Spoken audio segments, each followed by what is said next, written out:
पीड़ा हुई। इधर भगवान द्वारिका के लिए प्रस्थान करने जा रहे हैं। कुंती आ जाती है, महाराज मैं आपसे कुछ मांगना चाहती हूँ। क्या मांगती हो बुआ जी? अरे तुम बुआ मत कहो। क्यों? तुम हमारी बुआ हो? नहीं नहीं, सबके बाप दादा तो तुम हो। माया में डालते हमको बुआ कह करके। हे केशव, जब तक मैं मांगती हूँ हमारे जीवन विपत्तियां आए। क्यों? लोग विपत्तियों से छोड़ने के लिए हमको याद करते हैं कि विपत्तियां हमारी छूट जाए। तुम विपत्ति मांग रहे हो महाराज? हाँ, विपत्ति किस लिए मांग रही हूँ? जब तक हमारे बच्चों को लाचाग्रह में जलाया गया, मेरे बच्चों को विष दिया गया, मेरे बच्चों को बड़ी बड़ी आपत्तियां आई, दुर्वासा से साफ दिलवाया गया, तब उन क्या क्या आपत्तियां आई। परंतु आप अंग संग रहे, आप रास्ता बताते रहे, हम घबराए, हमारे बच्चे घबराए नहीं। तो महाराज मैं विपत्ति इसलिए मांग रही हूँ कि सुख के माथे सिल पड़े, जो नाम हृदय से जाए, बलिहारी व दुख की जो पल पल नाम रटाए। दुख में सुमिरन सब करें, अरे सुख में करे न कोई, जो सुख में सुमिरन करे तो दुख काहे कोई। तो हम लोग दुख में भगवान को याद करते हैं, सुख में भूल जाते हैं, यही गलती है। वही तो कहती है कुंती, भगवान हमारे जीवन विपत्तियां हैं, क्यों? विपत्ति रहेगी तो आपकी याद आएगी, विपत्ति नहीं होगी हम भूल जाएंगे आपको। विपत्ति मांगती है। भगवान बड़े खुश हुए, भगवान द्वारिका जा रहे थे, वापस आ गए। रात्रि में ध्यान में बैठे हुए, तो भीषम पितामह भी जिंदा। आज उठ करके युधिष्ठिर भगवान के कक्ष में गए हैं। भगवान अपने कक्ष में ध्यान लगाए बैठे हुए मानसिक पूजा कर रहे हैं। जैसे भी आप लोगों को सिखाया गया, मानसिक पूजा करो। तो भीषम पितामह का चिंतन कर रहे हैं। महाराज युधिष्ठिर पहुंचे, महाराज आप किसका चिंतन? भक्त आपका चिंतन करते हैं। आप किसका चिंतन करते हैं? भगवान कहते हैं भीषम पितामह हमारा चिंतन करते हैं, मैं उनका चिंतन करता हूँ। भक्त मेरा चिंतन करते हैं, मैं भक्तों का चिंतन करता हूँ। चलो युधिष्ठिर, द्रौपदी, सब पांडव हमारे साथ चलो, आज बाबा के पास चलते हैं। बाबा के पास गए हैं। बाबा लटके हुए तीरों के ऊपर, बाणों के ऊपर, जो ही देखा है, आओ आओ गोविंद आओ, आप आ गए, हम आपकी प्रतीक्षा कर रहे थे। क्यों? हमारा ये प्रण था कि आप हमारे सामने खड़े हो, तब हमारे प्राण निकले। आज वो समय आ गया।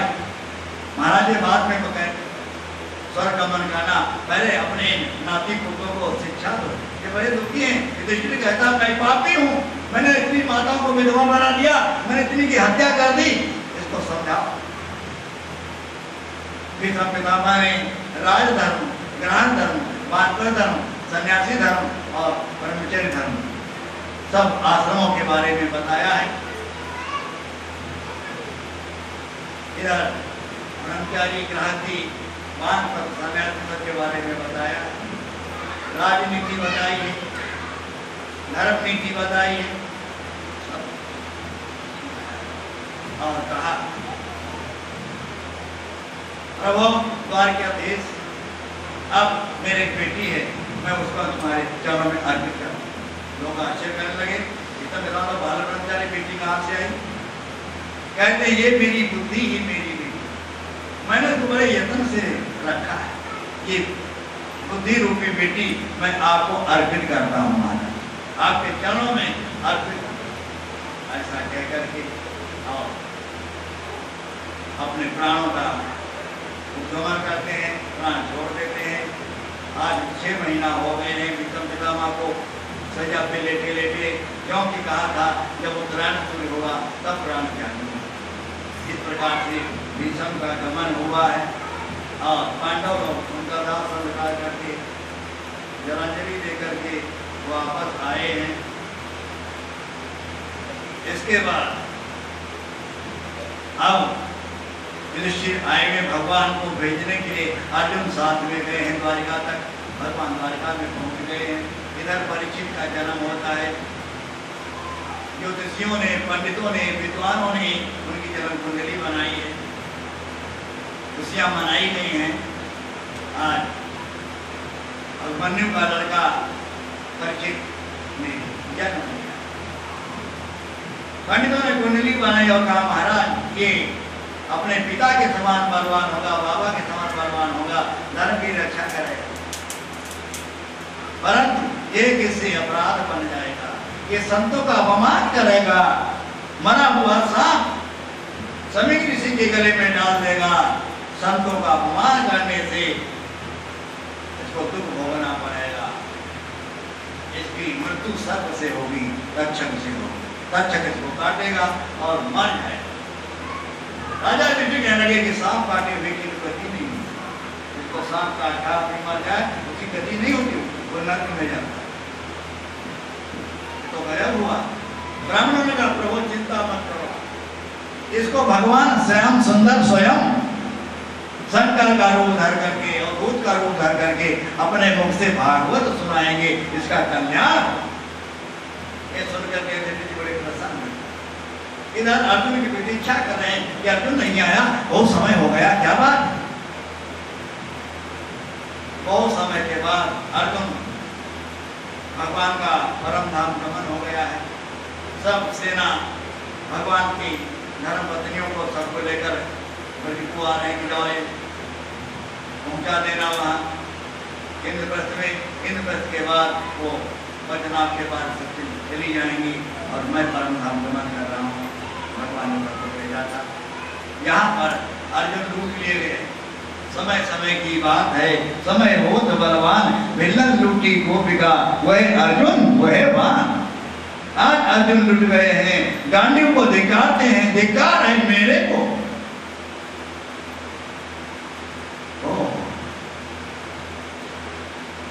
लौट करके आते हैं, युद्ध की प्रतीक्षा कर रहे हैं।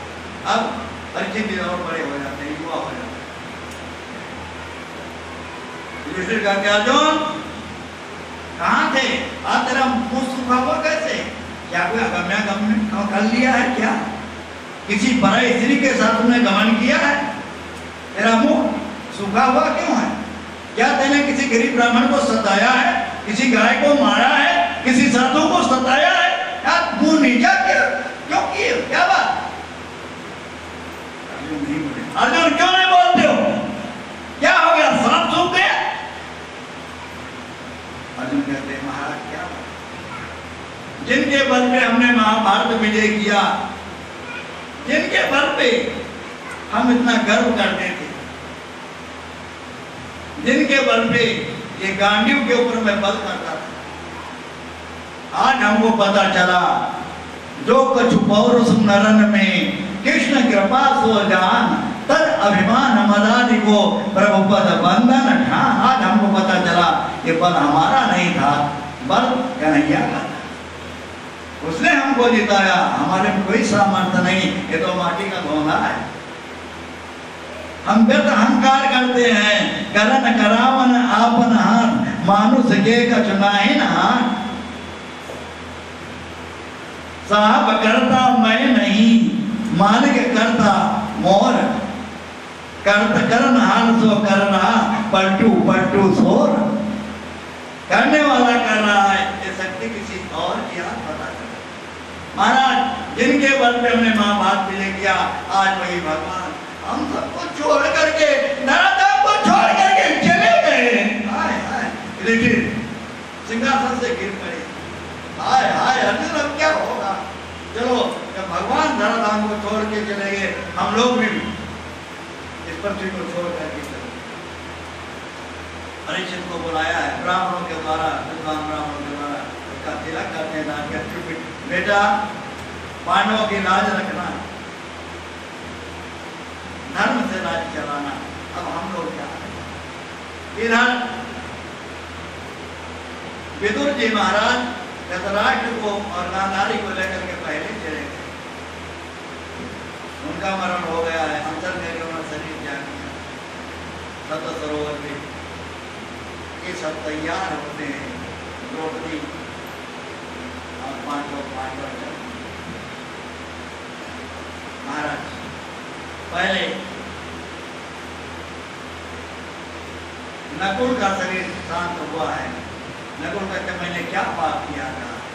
आवाज आती है तेरे को रूप का बड़ा घमंड था कि मैं बड़ा रूपवान हूँ। ये घमंड वहां काम नहीं करता है, तो इसलिए तू पहले मरा। सहदेव कहते हमने क्या पाप किया, तुम अपने बहुत बड़ा पंडित मानते थे इसलिए तुम्हारा पता नहीं हुआ। तो फिर मैं तो भीम मारे गए। भीम जल करके वहीं पे गल करके हड्डियां गल गई।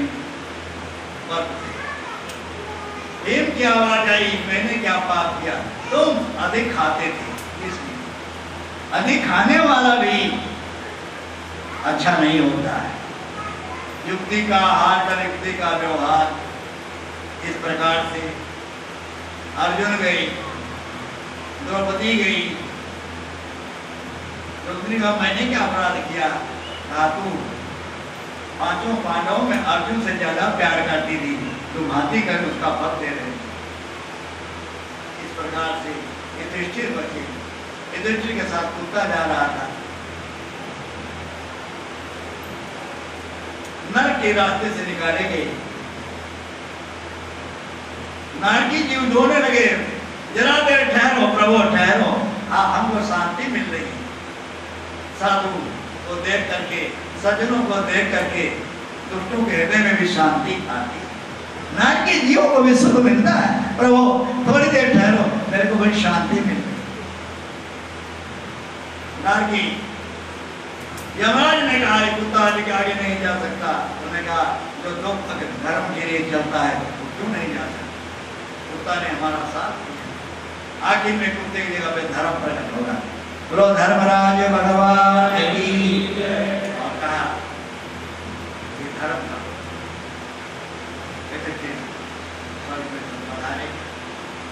इस प्रकार से लीला हुई। पांचों का समापन हुआ।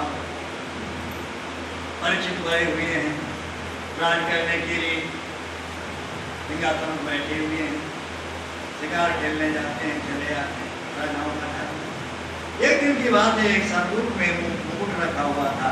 वो जरासंध का मुकुट था। भीमसेन ने जरासंध को मारा था, उसका मुकुट बड़ा सुंदर था, ले आए। ये लाओ मुकुट था, संदूक से निकाला और सिर पे धान कर शीशा देखा, बड़ा सुंदर मुकुट। ये जीव व्यर्थ में अहंकार करता है, ये पानी का बबूला है। इस समय मृत्यु को प्राप्त हो जाए। जगत चवे ना काल को, कुछ मुख में कुछ गेर। सांप मेढक को पकड़ के निगलना चाहता है, मेढक ऊपर जीव करके पतंगे को पकड़ रहा है। ये संसार की दशा है हमारी आपकी, फिर भी हम लोग अहंकार करते हैं। यही तो मूर्खता है। ये भागवत सावधान करता है, डरते रहो ये जिंदगी बेकार ना हो जाए। महाराज आज परीक्षित जब मुकुट धारण किया, जंगल में गए, शिकार खेला, परेशान। क्या देखा है, ये गाय बड़ी दुखी, आंसू बहा। एक बैल एक टांग से खड़ा, वो भी आंसू बहा। तो क्या आज पांडवों के राज्य में तुम गए और बैल दुखी है, ये अच्छी बात नहीं। अपना दुख बताओ। पांडव मर नहीं गए, मैं उनकी जगह पे हूं, तुम्हारा दुख दूर करूं। गाय ने कहा क्या बताऊं, मैं पृथ्वी हूं, इन दुष्टों के दुख से मैं दुखी हूं। आप पर दुष्टों का संघार। कली ने अपना छापा मारा। बैल कहने लगा, परीक्षित ने कहा बैल से तुम्हारे 3 टांग किसने काटे? उसने कहा सत्य में हमारे 4 चरण और 3 चरण में एक ही चरण तान बचा। अच्छा तुम कौन हो? मैं किसको बताऊं? कोई कहता है सुख दुख करना इन्हें को दाता, नित्य कर्म भोग सब भ्राता। कोई कहता कर्म प्रधान विश्व चिरागा, जो जस करे सो तस फल जागा। क्या माने राजन, तुम बुद्धिमान हो, समझदार हो, मैं किसी की निंदा क्यों करूं? अपने आप विचार कर लो। हमारे पाँव किसने काट दिया? और अच्छा तुम धर्म हो लग रहा, बैल के रूप में धर्म हो। उनके 3 टांगे और जोड़ दिया है, 4 टांगे हो गई हैं। फिर कली आया है, कली को धिक्कारा है, काले कपड़े में तलवार लिए घूम रहा। ए दुष्ट, मेरे राज्य से निकल जाओ। उसने कहा महाराज, ब्रह्मा ने 4 युग बनाए हैं, सतयुग, त्रेता, द्वापर, कलयुग।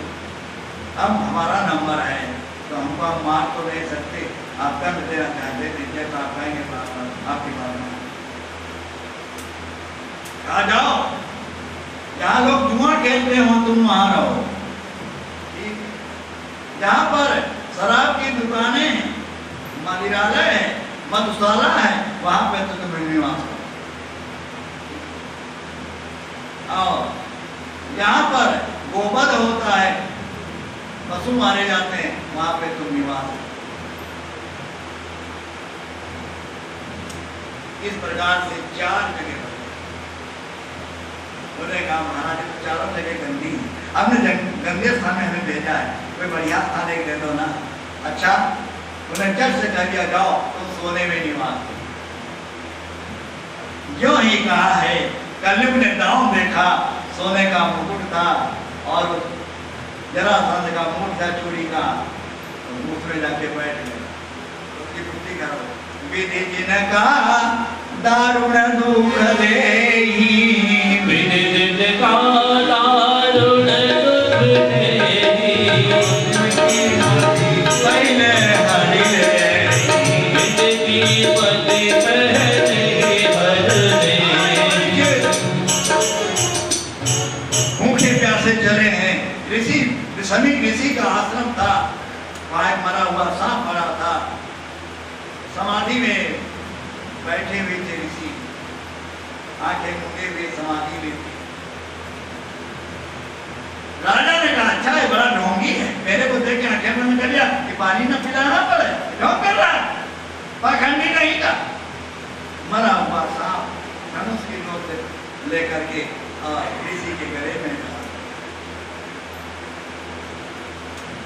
पहले आंख खराब, फिर मन खराब होता है, फिर बुद्धि खराब होती है, फिर आदमी मारा जाता, पतन होता। आज यही दशा परिचित, गले में मरा हुआ सांप डाल दिया है, राज्य में चले आए। यहाँ ऋषि बालकों के साथ समीक ऋषि के बेटे संगी ऋषि थे, खेल रहे थे गंगा की नदी के किनारे, कौशिकी नदी के किनारे। किसी ने जाके कहा तुम्हारे बाप के गले में कोई मरा हुआ सांप ना डाल दिया, जब से कौशिकी नदी का जल लिया है, साफ दे दिया है। जिस राजा ने मद में आकर के, अहंकार में आकर के मेरे पिता के गले में सांप डाल दिया, वही सांप आज के 7वें दिन उसको टस खाएगा और वो मर जाएगा, करने का फल तत्काल मिलेगा।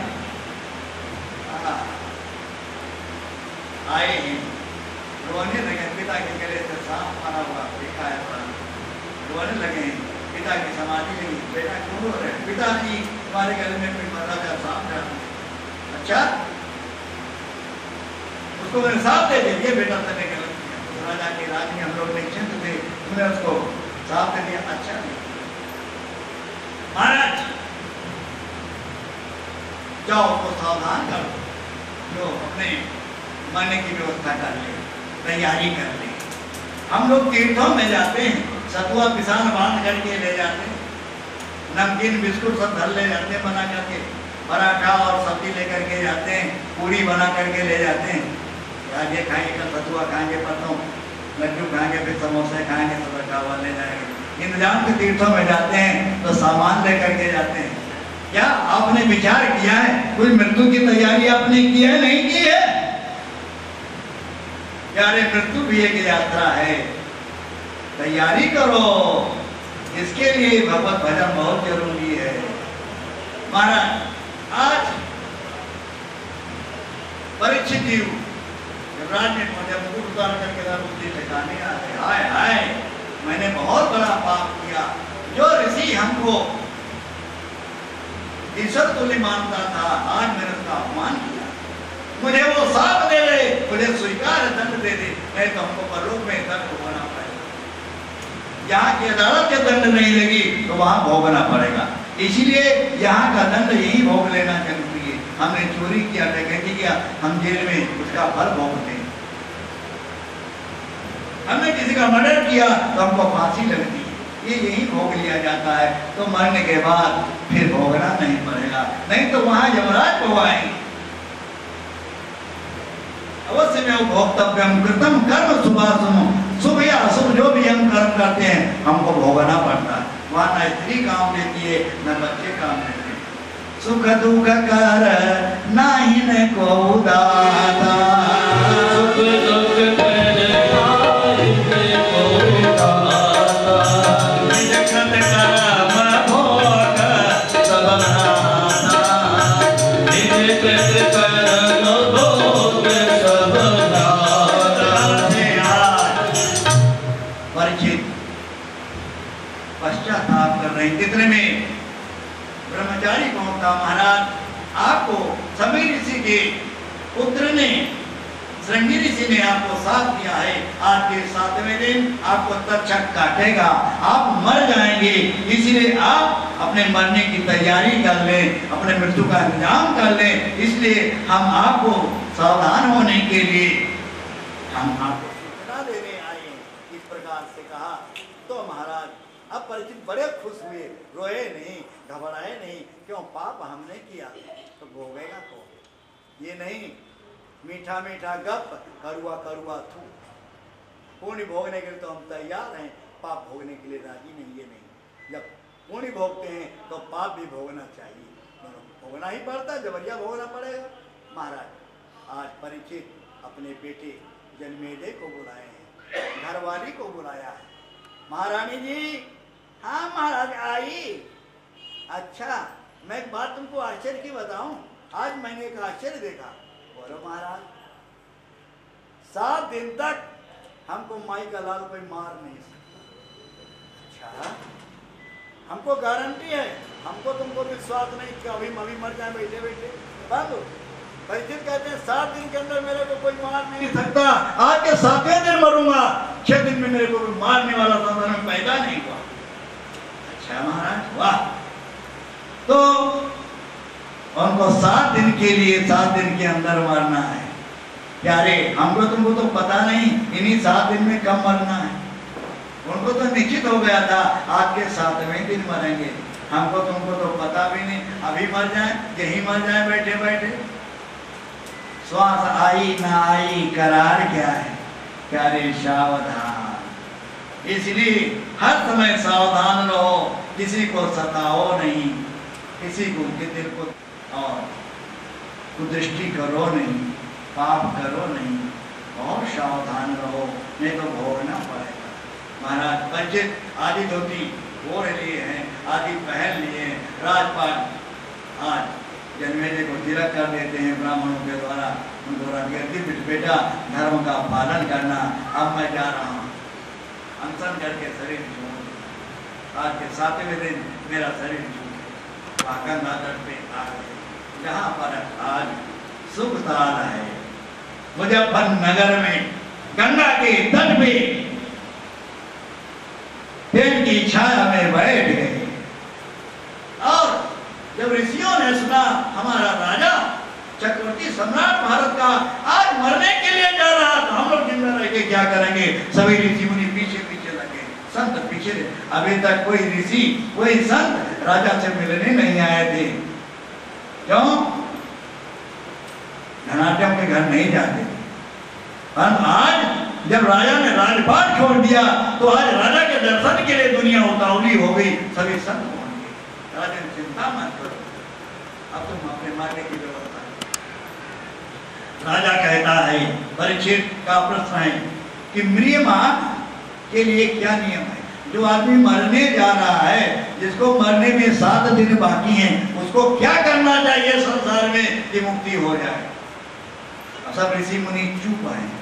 इतने में तत्र भवत व्यासपुत्र वहीं पर प्रकट हो गए व्यास नंदन श्री सुखदेव जी महाराज की।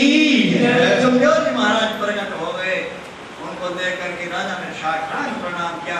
सभी ऋषि मुनि खड़े हो गए, व्यास जी भी खड़े हो गए, पराशर खड़े हो गए, सब इतने ऋषि मुनि लाखों करोड़ों सब खड़े हो गए। परीक्षित की संख्या बढ़ी, एक छोटा सा बालक 16 वर्ष का बालक आया, इसको देख सब खड़े हो गए। ऋषियों ने इसका समाधान किया। हमारे समाज में जो सबसे विद्वान और तपस्वी होता है, हम लोग उसी को पूज्य मानते हैं। ये बालक बचपन से संयमी है, अपने इंद्रियों को वश में करने वाला है, बचपन से ही गर्भ से ही इन्हें भगवान के अलावा किसी पुरुष का दर्शन नहीं किया, किसी औरत का दर्शन नहीं किया। संसार में कोई स्त्री सुंदर, डोंगरी महाराज क्या करते हैं, संसार में कोई स्त्री सुंदर न थी, कोई पुरुष सुंदर न थी, परमात्मा सुंदर छे। संसार में कोई स्त्री सुंदर नहीं है, कोई पुरुष सुंदर नहीं है, तो माटी के धोना है तो बैठे। तुम्हें मैल भरा हुआ अंदर है, आए चमड़ी, कोई सुंदर नहीं, भगवान सुंदर है, उनसे प्यार करो, ये बताया है। ऐसे महापुरुष हैं, इसलिए इनका स्वागत किया। परीक्षित जी प्रश्न करते हैं, महाराज आपकी शरण, आप बतावें, जो अभी मरने जा रहा उसके लिए क्या कर्तव्य है? ये सुन करके सुखदेव जी बोले, राजन चिंता मत करो। राजा खटवान को 2.5 घड़ी में मोक्ष मिल गया था, 2.5 घड़ी में भगवत धाम को पहुंच गए थे। तुम्हारे तो भी 7 दिन बाकी हैं, चिंता मत करो। गुरु मेहरबान तो चेला पहलवान, हमारे यहाँ तुमको गुरु मिल गया है, अब तुम चिंता मत करो। तुमको साथ जो है तुमको बैकुंठ को भेजेंगे, भगवान की गोदी में बिठा देंगे, तुमको भागवत शास्त्र सुनाएंगे। भागवत शास्त्र क्या करता है? भागवत शास्त्र भगवान की गोदी में बिठा। जब भागवती कथा सुखदेव जी कहने लगे, अमृत का कलश लेकर के इंद्र आया, ये महाराज ये अमृत पान परीक्षित को करा दो और हमको भगवत कथा सुना दो। सुखदेव जी ने कहा, अरे इंद्र तू बड़ा स्वार्थी है, ये बता कि अमृत से क्या होगा? अमृत से महाराज होगा कि अमर हो जाएंगे, और भागवत कथा से भगवान की गोद में बैठे। परीक्षित कहता, महाराज मैं तो भगवान की गोदी में बैठना चाहता हूँ, मैं अमृत बिना नहीं चाहता। बड़े प्रसन्न हुए सुखदेव जी। परीक्षित तो सत्संग का अधिकारी के आगे कथा कहेंगे तो राम कथा के ते अधिकारी, राम कथा के ते अधिकारी, न कहा सत्संग कभी अधिकारी,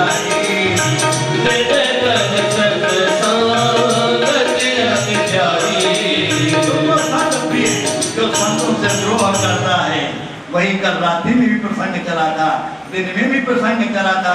बड़ा सुंदर संयोग है, राम कथा और कृष्ण कथा का संगम हो रहा है। अयोध्यावासी महाराज जी राम कथा कह रहे हैं, और रमण व्यक्ति से ये आया हुआ व्यक्ति, रमण व्यक्ति का रहने वाला, गुरुओं का तुच्छ सेवक के द्वारा कृष्ण कथा हो। ये आप लोगों का बड़ा सौभाग्य है, राम कथा और कृष्ण कथा का संगम हो रहा है। इस संगम में स्नान तुम लोग न किए तो तुमसे ज्यादा अभागा कोई नहीं है। Oh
विदेकरणं पुष्पे देवाय वन्दनं मस्तापात्माभिवन्दनं मस्तो वृक्षाल्याय मन्दपुष्पाञ्जलिः जग्नेन जिग्नमयदन्तरेवस्तान्दरमाणि प्रथमान्यसन्निनः तेहनाकं महिमानहस्तसन्तचित्तपूर्वेशाद्यः सन्ति देवाः हरि ओम एकदन्ताय विद्महे वक्रतुण्डाय धीमहि तन्नो दन्ति प्रचोदयात् हरि ओम कात्यायनि च विद्महे कन्याकुमारी च धीमहि तन्नो देवी प्रचोदयात् हरि ओम नारायणाय विद्महे वासुदेवाय धीमहि तन्नो विष्णु प्रचोदयात् हरि ओम महालक्ष्मी च विद्महे विष्णुपत्नी च धीमहि तन्नो लक्ष्मी प्रचोदयात् हरि ओम तत्पुरुषाय विद्महे महादेवाय धीमहि तन्नो रुद्र प्रचोदयात् नानासुगन्धपुष्पाणि यथा कालोद्भवानि च पुष्पाञ्जलिर्मया गन्तग्रहाण परमेश्वरः। बोली श्रीमद्भागवत महापुराण की, व्यास जी महाराज की, श्री लक्ष्मी नारायण भगवान की, श्री सुखदेव जी महाराज की, श्री हनुमान जी महाराज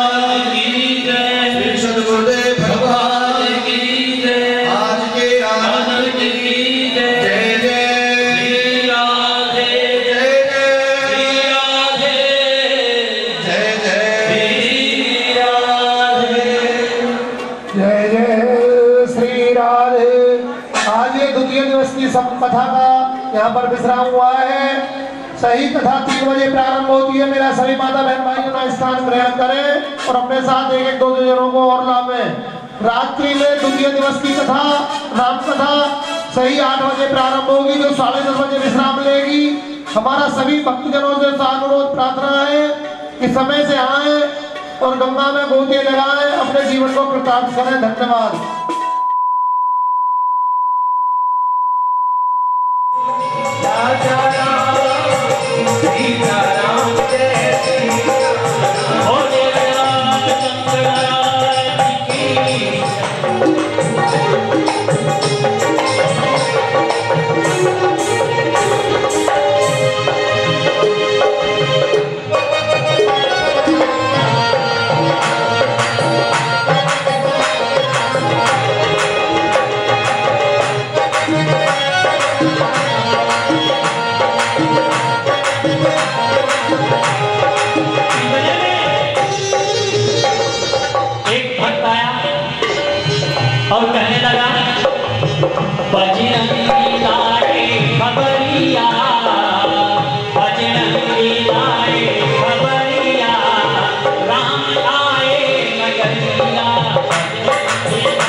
तुम ही पी सब घरन की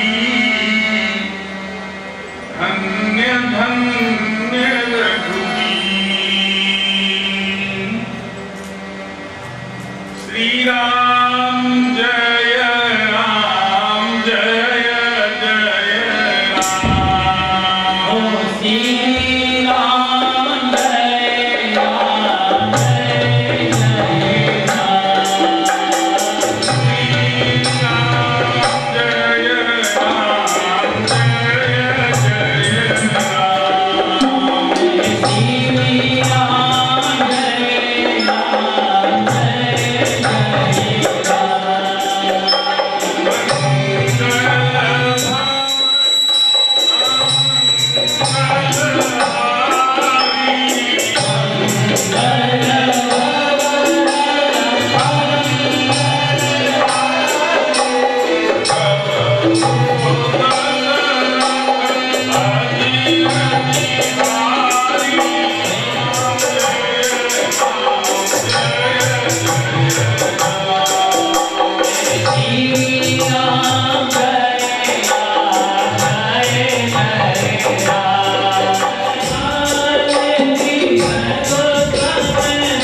राम।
महाराज श्री स्वरूपानंद जी महाराज अख्यारी जी महाराज के चरणों में नमन।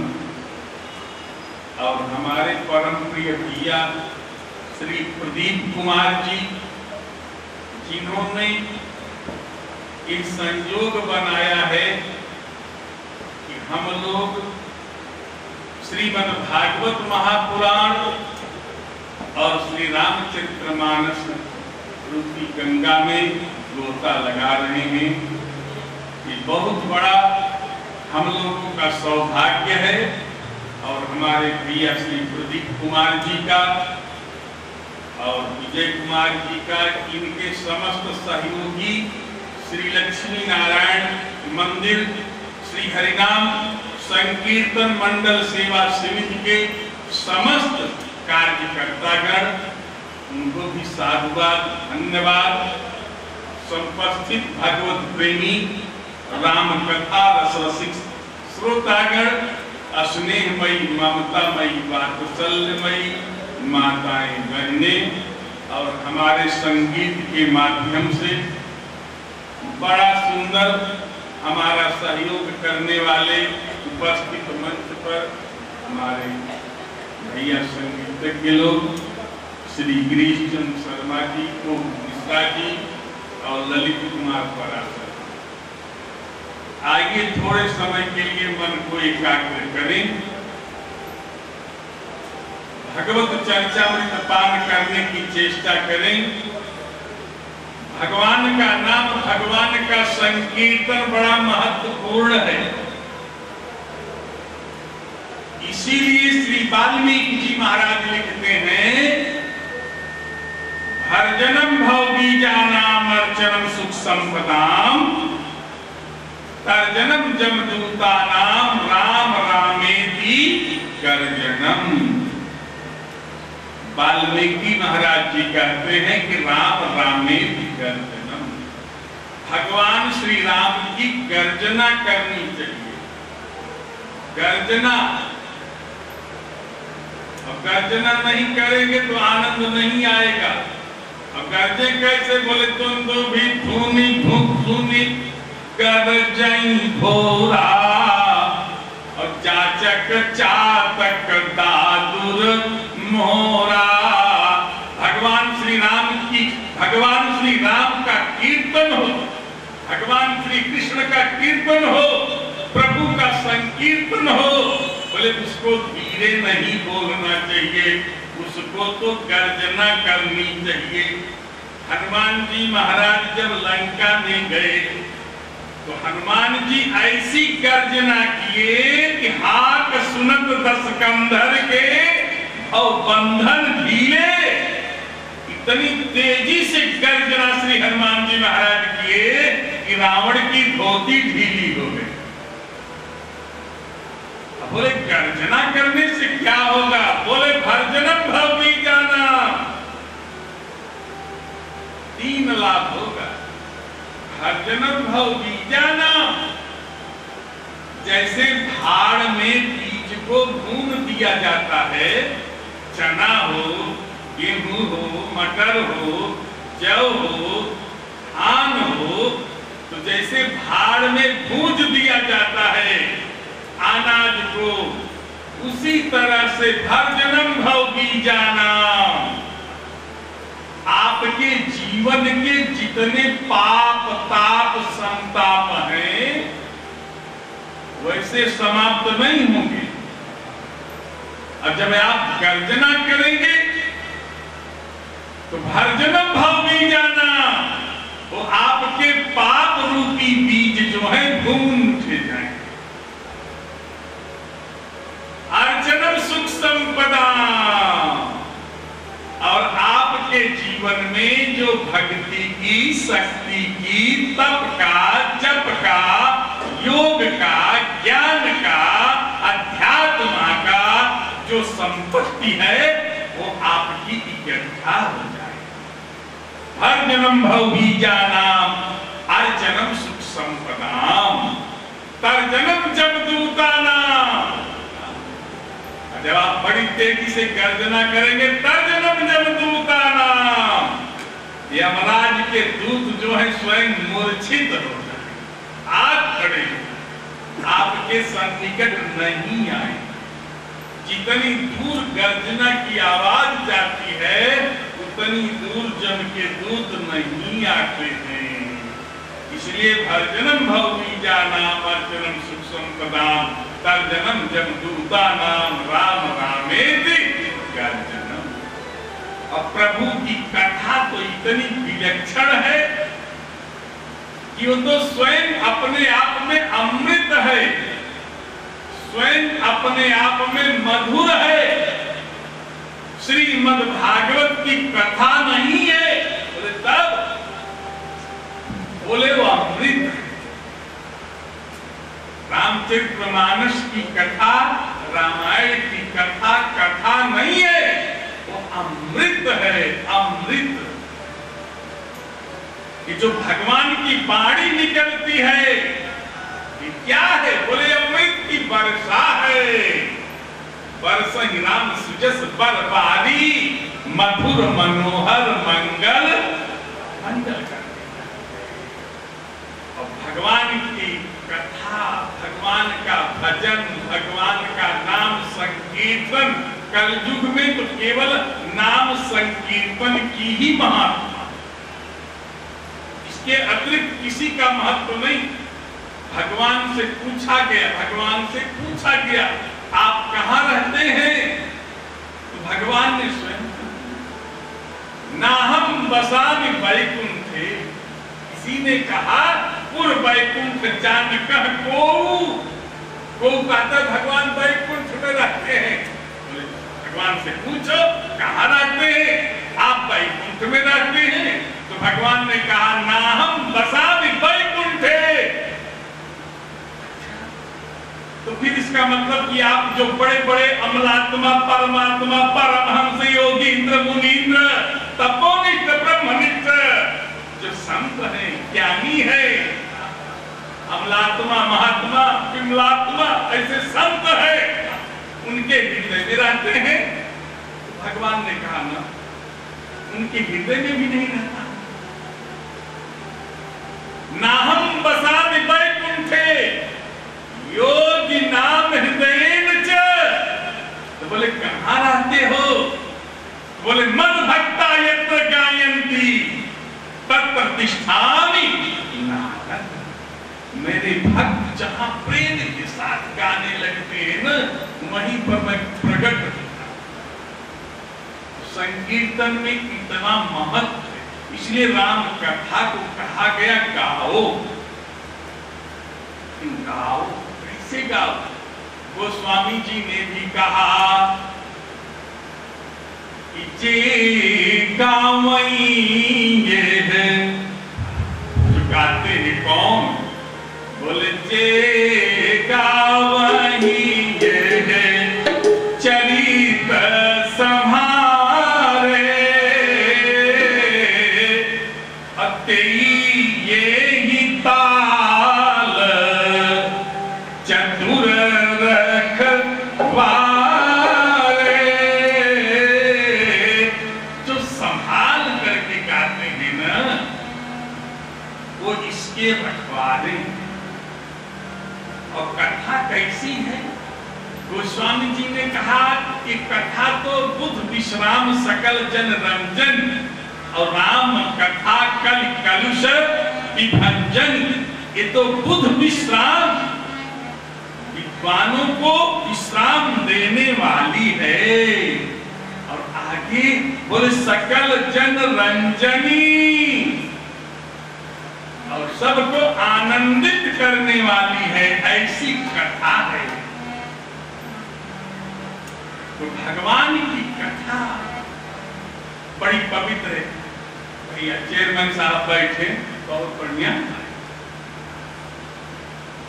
तो भगवान की कथा बड़ी पवित्र है, बड़ी निर्मल है। भगवान श्री राम जी महाराज का अवतार भी जब होता है तो केवल भक्तों के लिए ही होता है। भगवान अवतरित कब होते? कल हम आपको बता रहे थे कुछ भी करो माफ है, लेकिन जब भक्त के संतों को प्रताड़ित करोगे तो परमात्मा अवतार ले लेता है। तुरंत अवतार, तत्काल अवतार। और कभी कुछ भी बन जाता है, कभी चीरावतार बन गया, कभी नीरावतार बन गया, कभी नरसिंहावतार बन गया, और कभी आवेशावतार बन गया, कभी क्रोधावतार बन गया, और कभी प्रेमावतार बन गया। प्रेमावतार बन करके अपने भक्तों को आनंदित करता है, प्रेम देता है। तो पूछा गया प्रभु का जन्म कब होता है? तो गोस्वामी जी ने कहा सो केवल भगतन हित लागी और परम कृपाल प्रणतयन रागी। वो भक्तों के हित के लिए परमात्मा अवतरित हो जाता है। एक बार बुला करके तो देखो परमात्मा अपने आप दौड़ा हुआ चला जाता है। कितना उदार है, कितना दयालु है मनु। लेकिन आपको भी कुछ करना पड़ेगा, भगवान को पाने के लिए कुछ खोना पड़ेगा। महाराज मनु, महारानी शतरूपा,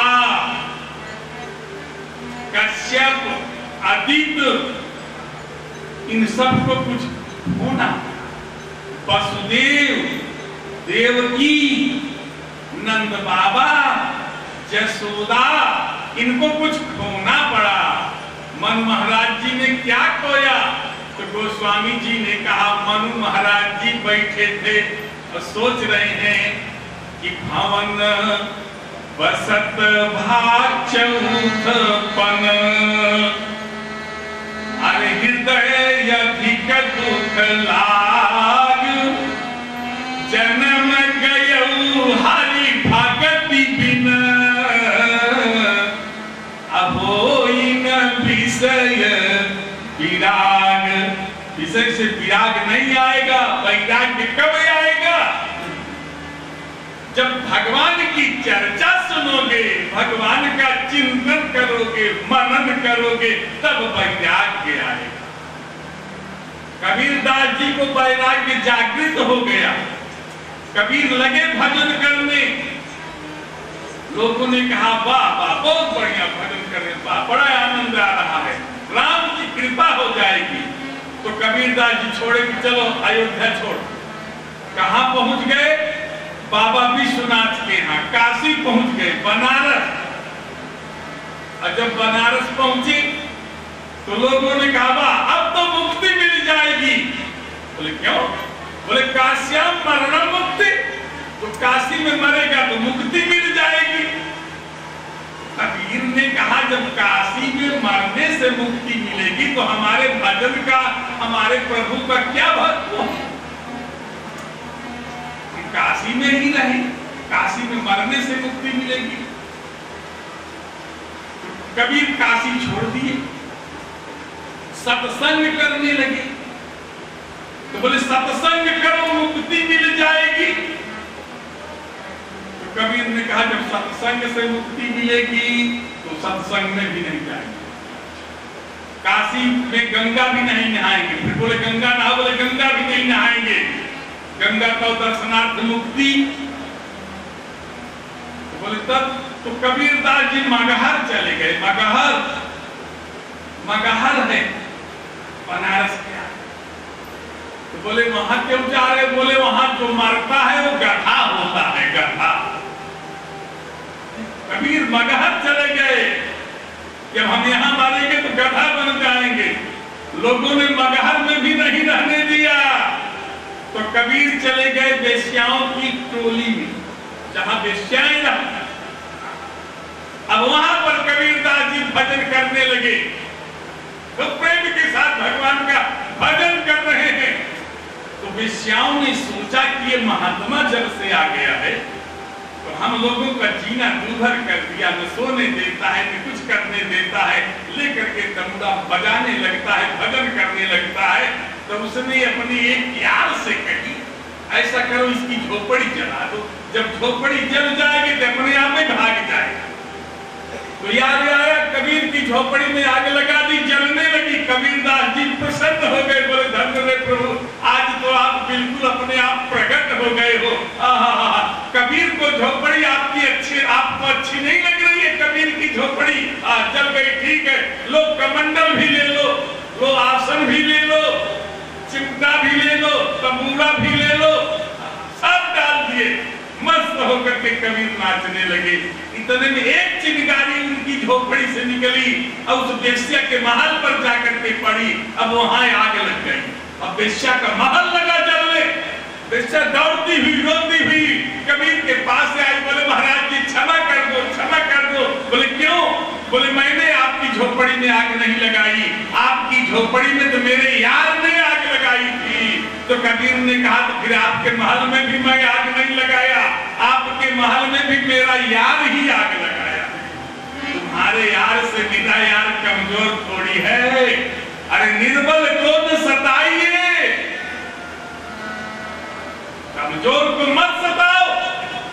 दुखिया को न सताइए, दुखिया दे है रोई, और दुखिया के मुखिया जब सुनी है तो जड़ से दे है। इसलिए गरीब को मत सताओ। तूफानों से जो जहाजों से जो टकराए उसे तूफान कहते हैं, और तूफानों से जो टकराए उसे इंसान कहते हैं। बात देखो तो कुछ बदला नहीं है।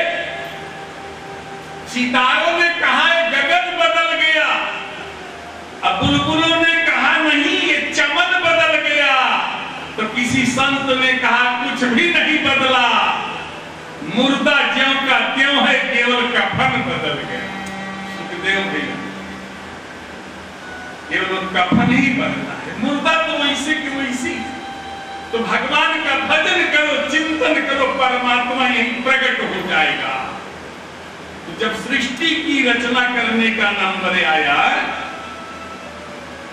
जल प्लावित हो गया विश्व, अब हिरणाक्ष पृथ्वी को लेकर के और पाताल में चला गया, तो ब्रह्मा को बड़ी चिंता हुई कैसे किया जाए, सृष्टि की रचना कैसी हो।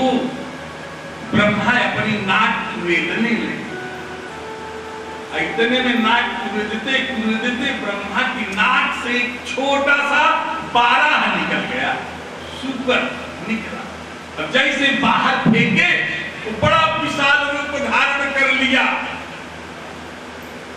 और उसके बाद बोले अब चिंता मत करो, अब हम पृथ्वी को ले आएंगे। 12 भगवान फिर जाकर के हिरणाक्ष का वध किए, हिरणाक्ष का वध करके पृथ्वी को अपने मुख में पकड़ करके ऊपर ले आए।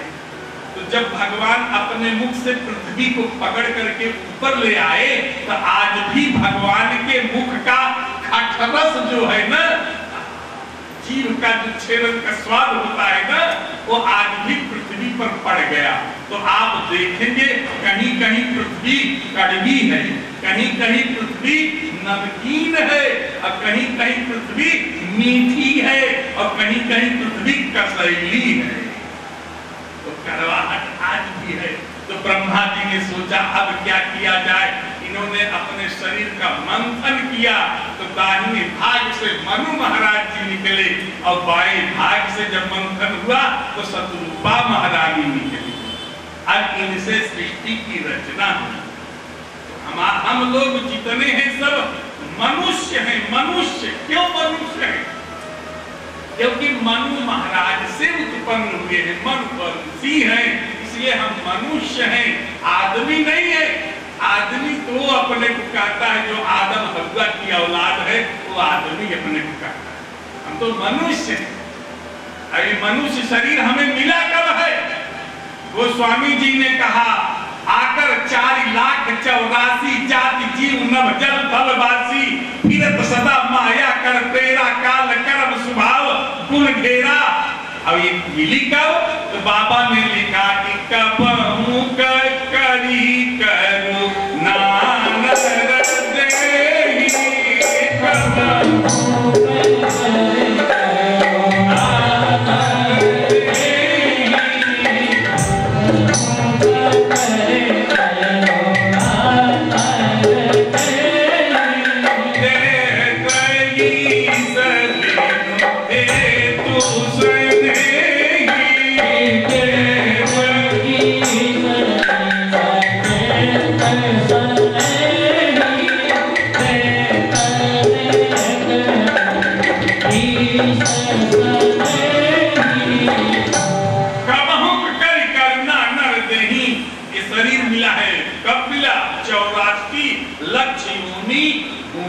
के बाद।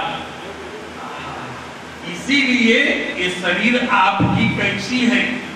84 लक्ष योनि भटकने के बाद पाए हो, इसलिए आपकी शरीर जो है 84 अंगुल की। जितने लोग बैठे हैं इन सब का शरीर जो है 84 अंगुल का होता है। आप लोग नाप लीजिएगा अपनी शरीर, तो पूरा शरीर नापेंगे 84 ही अंगुल का होगा, 85 का नहीं, 83 का नहीं, पूरा का पूरा 84 अंगुल का शरीर होगा। अगर किसी का कम हो जाए, एक आध अंगुल या ज्यादा हो जाए तो कल बता दें, नहीं तो पूरा का पूरा 84 ही अंगुल का होगा, क्योंकि 84 लक्ष्य योनियों के बाद ये मानव शरीर आपको प्राप्त होता है। तो भगवान मिले कब? जब मन महाराज जी राज्य का त्याग किए, बरबस राज सुतहि तब दीन्हा, और नारी समेत गमन बन कीन्हा। पत्नी को साथ लेकर के और भगवान का भजन करने के लिए अवस्थान का चयन जो करते हैं वो यहाँ नहीं करते। बोले कहाँ?